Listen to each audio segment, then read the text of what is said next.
o'clock for all counties but Lee County, then it's 7 a.m. And just a reminder for everybody, at least as advised from the last meeting that we were getting last night, because now we're into the morning. Yes, we're into the morning. I don't even know anymore, so you're good. It's going to continue. It's going to be a daily curfew until we're told otherwise. So just and they are enforcing it. So if you're caught outside within the curfew, it's a misdemeanor. So they're taking it very seriously. And, let's be honest, it's for your safety. You don't need to be outside walking around in the dark because the down power lines could be there, trees. You could really hurt yourself and your children, especially if they're out. Matt, you're here now with the look at the storm surge and what that we could see for today as well. Right. So we just saw the video outside, literally outside a wink. And according to one of these sensors, it's down the river. It's the one that we primarily use in Lee County. Right now, the storm surge is currently at 1.5 feet. Now, with that said, we can maybe have, the storm surge peaking at around 2 to 3. So right now it's 1.5. The high tide is at 7:30, so around an hour and 45 minutes away. And again, this is just a look at some of the generic video that we've had so far with Irma. And the impacts range from flooding just from the rain, the flooding from the surge, also the high winds, and more than likely, what you're seeing right there, that is going to be the flooding from the rainwater. So again, those are all the videos, the pictures that we have coming in. And keep sending them in. We love to see it, folks. That way we can show you at home the better weather story. But, as far as the surge, guys, so the 1.5, there you go. There's actually a look at outside. I'd say that was maybe about an hour ago. It's definitely higher now. So the surge 1.5, Lee County, it could possibly cross over the 2 barrier. So some spots could see 2 to 3 feet of surge, but I just want you to know that it's not expected to hit 5 to 10, nothing to scare you, nothing like that. But there could be a water level rise that, especially if you live along the Gulf, the Caloosahatchee, the streams that go into the Caloosahatchee. Just want to give you a heads up that there will be a water level rise. If you look outside and you see it, first off, do it safely. Just know that we could tack on another foot, but for right now, 1 to 3, and some could definitely be in that 2 to 3 range. Okay. So that's Fort Myers. Naples right now is at about 3 feet for their storm surge, 3 to 4. And then they're leaving high tide, so that should go down. So that's good news for them. So that should go down. And then Charlotte Harbor, let's kind of give you the same range as Lee County, about 1 to 3. So some could be flirting with that 3. Okay. Okay. And then their high tide is about an hour from now. So that's basically what we're expecting with the surge. And all of this is because of Irma. And Irma, guys, what'd you think of the eye wall yesterday? I mean, it got intense. It was undescribable. I've been through hurricanes before, but this one tops the cake. This was it was unlike an experience I've ever had, and all I kept thinking about was where we are, we have the hurricane impact. Our building's very secure. I kept thinking about I have family and other all of you who were sheltering in homes, and maybe there was aluminum shutters, and just how much different the wind was. For me, fortunately, it was more just awe. I wasn't that scared because I didn't experience the howling winds like so many of the people, you guys, the people listening to us right now did, and remember the live and being shots? in the dark. We weren't in the dark. We had power. Right. We weren't in a closet. So for those of you who are still listening by radio because you're somewhere where you don't have power, I can only imagine how much more traumatic it was. It's traumatic, and we're going to get we have a new power update right now from LCEC, and I believe the latest numbers are here. Currently, 170,000 customers without power, and this is actually updated since we spoke with Karen Ryan from LCEC. And so that means that there are about 45,000 of you homes that do have power. We asked her, what's the $1 million question? Well, it's how soon will power be restored? And it's kind of like they got to treat it as a triage system where basically first they got to get all of the power. First they got to assess, and then they got to get power back to hospitals, communication centers, places that are going to be responding to different things like law enforcement. Then it's going to be business areas where there's the greatest impact, and then into the smaller neighborhoods. So it's we're in this for the long few days, haul. few weeks. I mean, few days at it's least. not out of the question to say it could be, a few weeks in spots, just because, like you said, they do have to do it at a matter of priority, Yeah. But this system, I mean, it was powerful.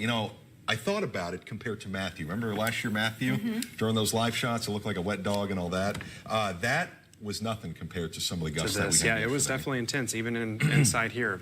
So, yeah, it was something to live through, that's for sure. And I'm hoping all of you out there are safe this morning. And if you're in Cape Coral, yep. And speaking of Irma, by the way, you know, we were talking about Irma, how strong the system was. Actually, during that, I was across the street. I was 20 stories up. Yeah. And it was unbelievable. The building was shaking. It was swaying. Scary. You know, can we go ahead and talk about Irma and show what the latest radar? Let's do it. We haven't done that in a while, Yeah.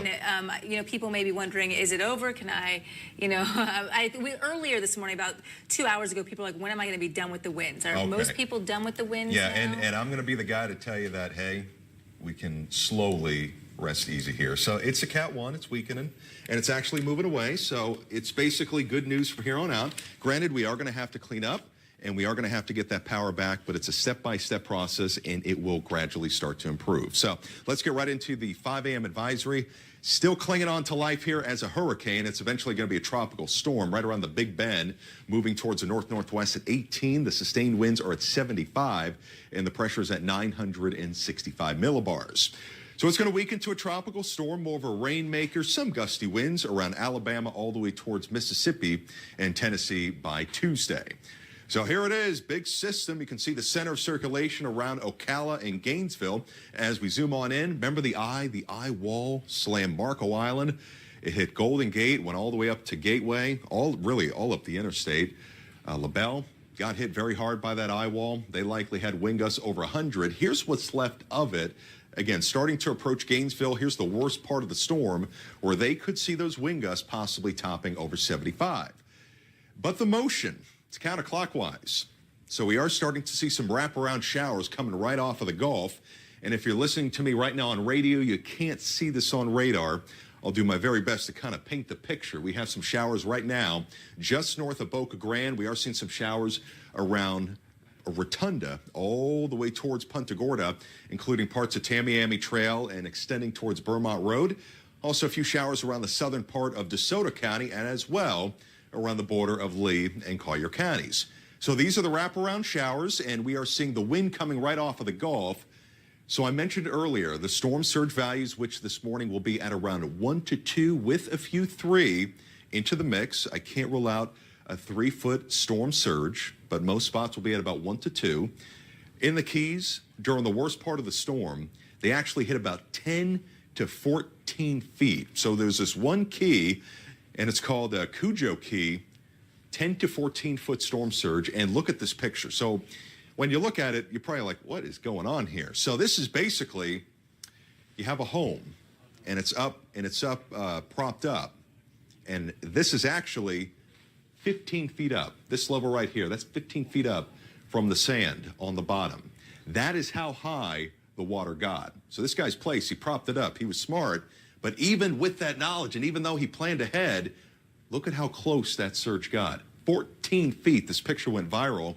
And this right here, you know what that is? It's actually the top of a palm tree. So that is unbelievably how high the surge got. Now, on top of the surge, on top of the isolated tornadoes, we actually had one in Wauchula, just north of DeSoto County. We also had the significant wind. 142 was the highest wind gust in Naples, 130 for Marco Island.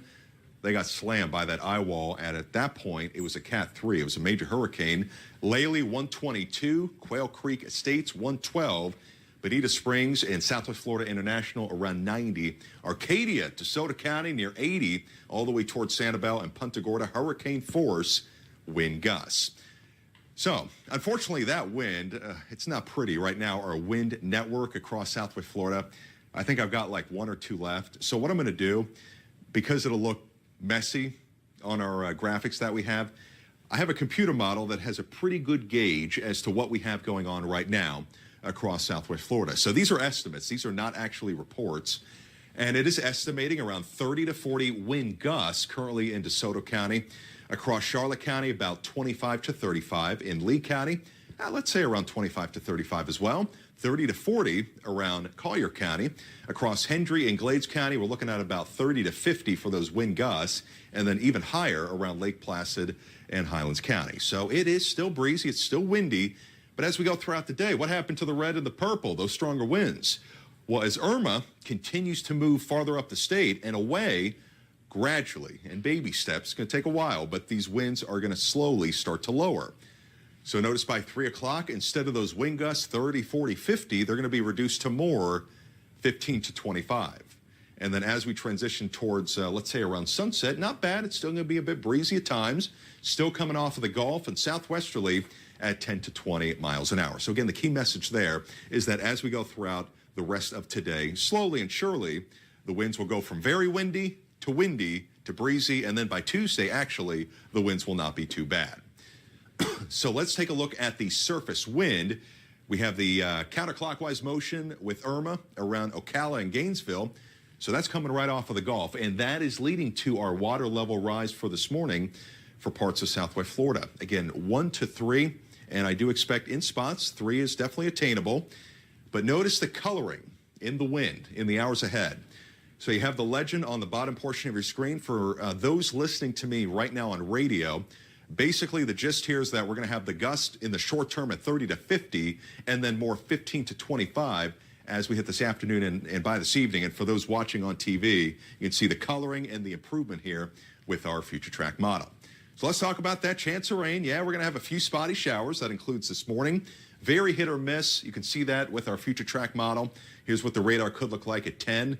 For our radio listeners, most of those showers would be at least around Collier, Lee, Hendry counties. And then as we go into time, we will continue that potential for these isolated hit or miss showers. That includes around 1, 2, and 3. We're going to try to bring in a little bit more sunshine into the mix. Yesterday, it rained for almost the entire day. It was cloudy. We had those temps. Yeah, they were basically in the 70s and 80s, and then a few areas of spotty rain and storms as we hit this evening as well. So Irma is on the left portion of your screen, continues to ride up the peninsula, and then towards the right. Unfortunately, Irma has a brother, and this brother has been a major hurricane for a few days. Jose, and I've had a lot of questions with this. They see the blob in the Atlantic. They think, oh, is this going to happen again? Are you kidding me? Well, I do have some good news with Jose. It's a Category 2. It's moving towards the north-northwest at 10. Sustained winds are at 105, and the pressure is right now at 968. So Jose, quite a track, right? I don't think he can make up his mind, but basically he's going to do loop-de-loops. And then although I know initially this looks bad, you see the slingshot action, and it's moving west-northwest. Watch this. I'm going to go beyond that range and show you our computer models, and you can see this crazy loop-de-loop action for the next few days. And then once it takes, remember that turn towards the west-northwest, it's going to get curved away. And most, if not all of the models at this point, do not have it impacting directly the state of Florida. So the computer model that did the best actually with Irma, the European model, it did very well with Harvey before that, is backing up these models. Okay, so we like that. We like the fact that they're coming into agreement that they're trying to curve it away from the United States and also here in Southwest Florida. So guys, yeah, just wanted to give you an update, not only on what we have right now, the forecast for later on today, but also the tropics and also the Atlantic outlook. Guys? All right, Matt, thank you very much. Cape Coral First Responders returned to service with special conditions. The police department say officers, firefighters, and EMS workers will take priority calls first, and then they'll initially will assess the damage next. And let's get out to Wink News reporter Oliver Redston, who's on 41 in Hitching Post Plaza. He's been assessing the damage down in Collier County. And Oliver, what's it look like where you're live right now?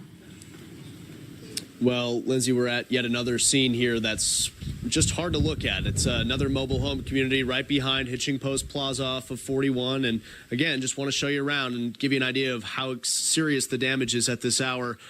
You can see in this house here, literally the siding has been ripped off of the house towards the top of the roof there. And then if we pan down towards the ground here, you can see again, sheet metal has actually been ripped from the house. It is now mangled and strewn all across the road, and this extends all the way down. Again, as we look at this mobile home right here, you can see the siding literally ripped from the house, mangled in front of the house. And we're not actually going to get too much farther down because, as you can see, we're now getting into some standing water. And obviously, one of the biggest concerns in post-hurricane conditions are downed power lines, especially in the water.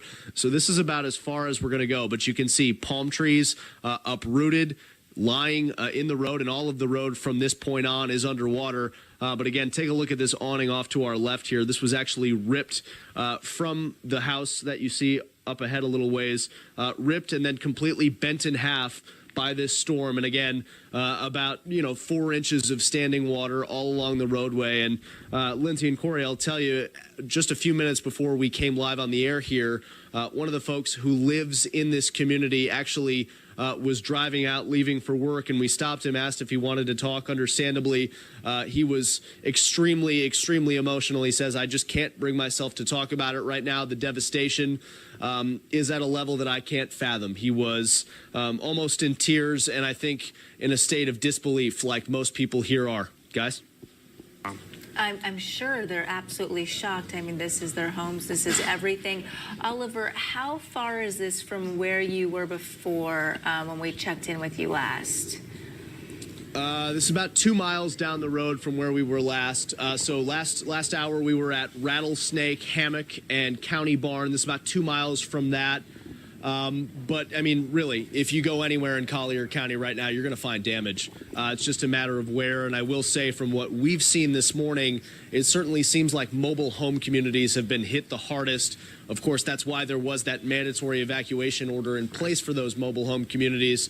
But really, I mean, the few folks that we have seen out so far have just been absolutely devastated. This is ground zero, no doubt about it. One more quick question for you, Oliver, and I apologize if you said this in the beginning. The gentleman that you talked to, he didn't ride out the storm there, right? Or did he? No. Yeah, in fact, he was just seeing it for the first time. Okay. He had just returned back here for the first time and saw his house. And again, he was almost in tears as he spoke to us, and he said, I just can't bring myself to talk about it right now. And certainly a lot of people in the same boat here in Collier this morning. Of course. It has got to be just such a shock, Oliver, to drive upon this damage, and it's going to be a shock for a lot of people, a lot of you watching and listening this morning. So I want you to mentally prepare yourself. If you're in one of these areas, to see some stuff that will upset you. Yeah. All right, Oliver, thank you so much for joining us this morning. We appreciate it. Meanwhile, we want to let you know if and when you start heading out the door or leaving the shelters, bridges, they will not reopen until they know that they're deemed safe, they being crews. Lee County Department of Transportation, the Florida Department of Transportation are going to inspect bridges today to ensure their structural integrity and make sure that they're safe. And because of Hurricane Irma's significant wave action, the Sanibel Causeway may have actually been impacted by all that. But until there's an inspection, we're told the causeway is still off limits, and it's just not safe to drive on any bridges when the wind is still so strong. Yeah, you should also make sure that you're really staying off the roads until emergency officials have time to get out there, assess, and also respond. Take a look at this. This is actually from Caroline Allison. You can see it's, can we drop the super site for a second, guys? See the tree? This is on Burnt Store Aisle, and it barely actually missed a car there, she told us. There are also downed trees and power lines all over the place. So make sure when you can head out that you are very careful. And also just a reminder, curfews, they're still in effect for another 4 minutes or so. They're in effect till 6 a.m. for Charlotte, Collier, DeSoto, and Lake Placid. Lee County and Hendry County, you still have a whole nother hour. Those are in effect till 7 a.m. In Lee and Hendry, they start at 8, everybody else 9.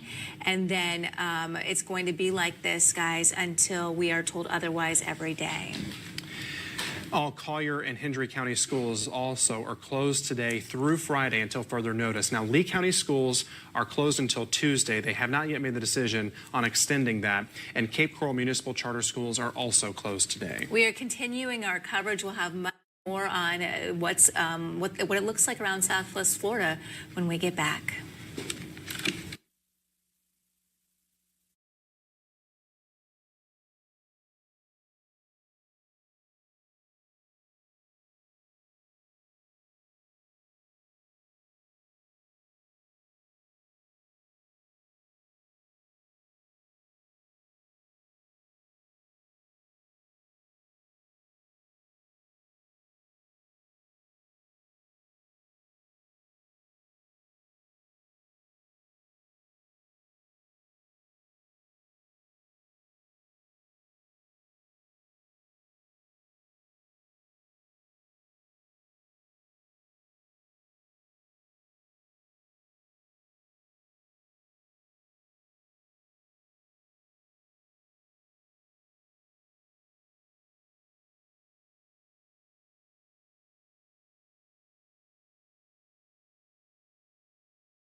And right now it is 6 o'clock on your Monday morning. We are still now starting to assess the damage around Southwest Florida. Yeah, it's been really sobering getting those images coming in this morning, and it's only, I think, going to get worse as the sun rises and we can actually really see the extent of it out there. But first, let's get right over to Weather Authority meteorologist Matt Devitt for a full look at the forecast as of today and what's the latest on Hurricane Irma. Matt.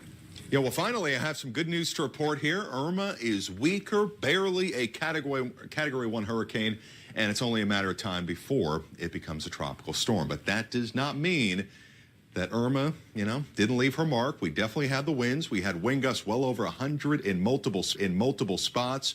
But thankfully, we had the surge. And we actually have some surge right now, and I'll highlight that here in just one second. But because the fact that Irma made this track right here, and notice how it was not more in the Gulf, that would have led to a significant issue with storm surge. But because, thankfully for us, it made that nudge right at the last minute, more inland. Granted, we got hit with the eye wall, very good. We had those winds at around 100 to 140 in spots.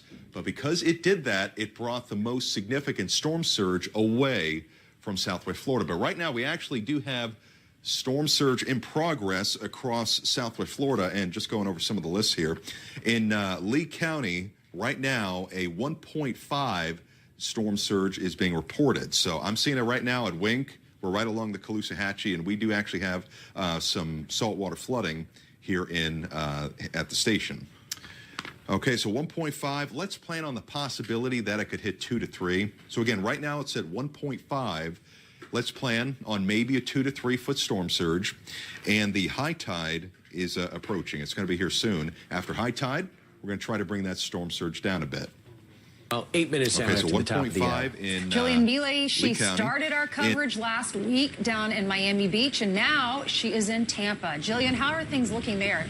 They were expecting a lot of flooding. Do you see any of that? I will say, we're not seeing a ton of flooding. Right here, we've got a little bit of, localized street flooding on the corner. It's not significant. I would agree with what Matt Finn is saying, but we have seen a little bit of it. We've been driving around throughout the morning. We are right now along Bayshore Boulevard. We were over on Davis Island earlier this morning. We have not seen any homes damaged by flooding. I'm not saying that that's the case everywhere. I'm just telling you what we've seen so far this morning, but I'll tell you what we're seeing a lot of.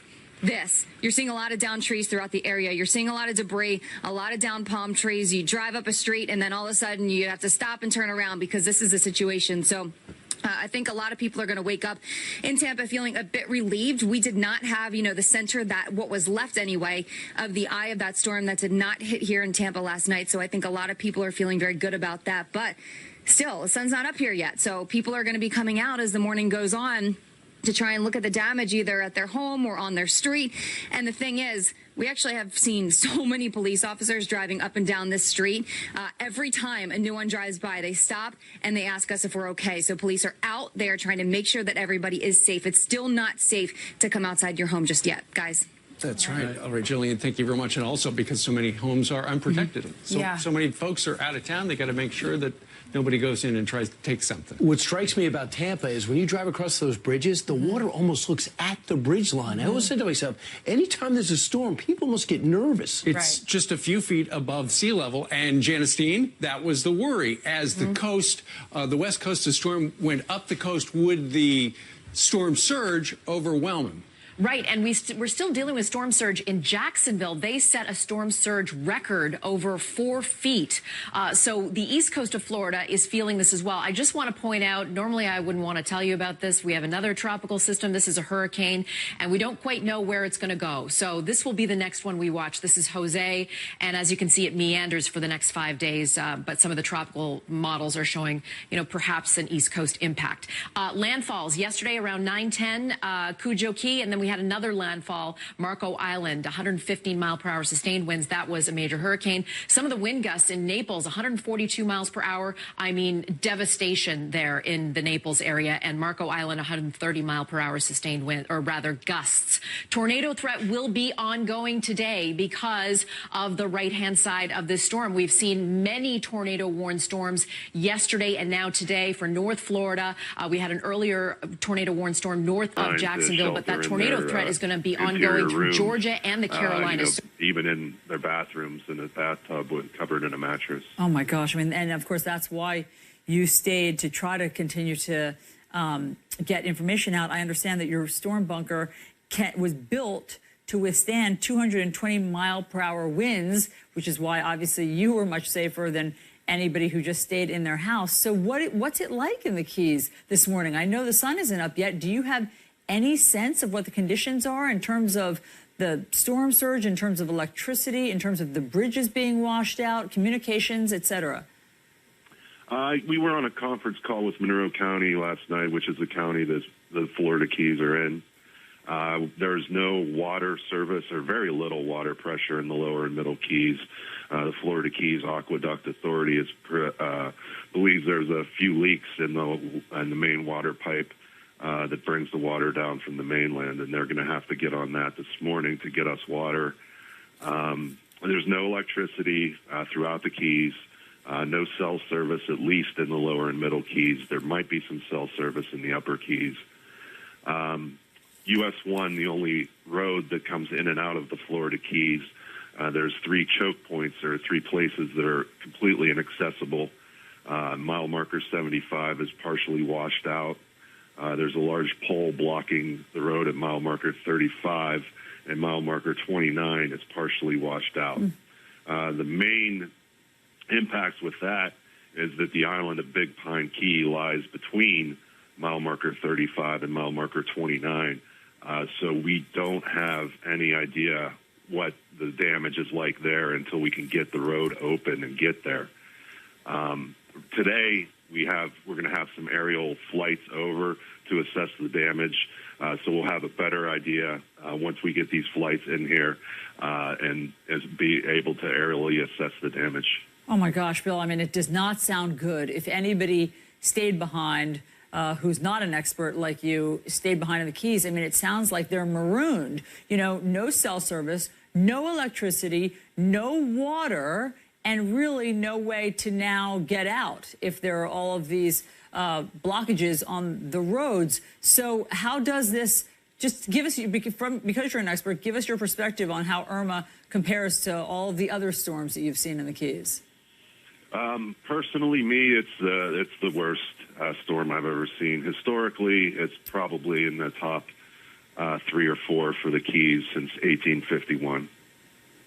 Oh my gosh! I mean, that really gives us helpful perspective. Well, Bill, we know you have your work cut out for you. Thank you very much, and we'll check back with you as it gets lighter to see just what the Keys look like. Thank you so much for being with us on New Day.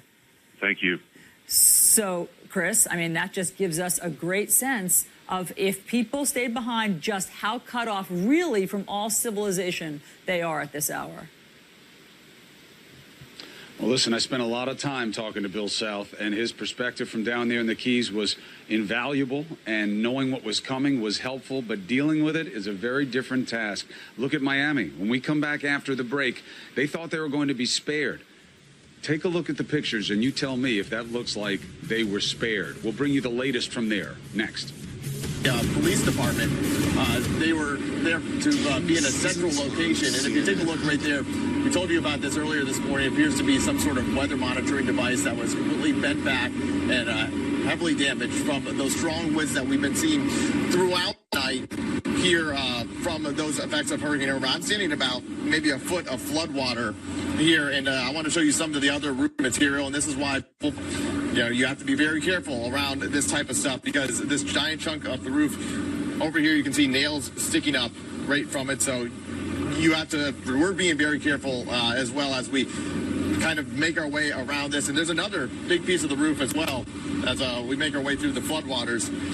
Just over here, you can see this, I'd say about a six-foot section of the roof ripped off. There's a large, there's a copper pipe sticking out of the roof, which can, just got a wind gust there. We're seeing about 40-mile-per-hour winds through here, gusts of about 60, if not more, and trying to brace ourselves when we get those gusts.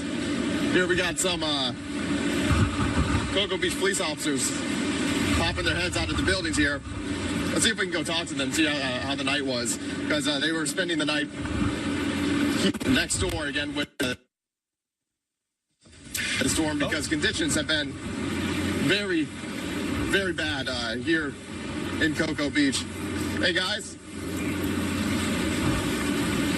I go over here. Looks like they're getting ready for the day. Hey, guys, how's it going? How's it going, guys? Hey, I'm Mark Lane with News 6. I was wondering if we could talk to you real quick about what you guys are doing right now and what their plans are for the storm. Refer you to our PIO. Okay. Inside. Have you gotten a hold of any yet? I know. We're just wondering how things are going. Going. Yeah. Just trying to set up for us so we could respond to go out there and So have you got any reports of problems throughout the night, or? I haven't heard. I've been sleeping. Okay. All right, well, let you guys continue on your way here. They obviously have a lot of work to do. Take a look at this sign over on the ground here. I had to Google where this place was because we had no idea where that sign came from. Actually,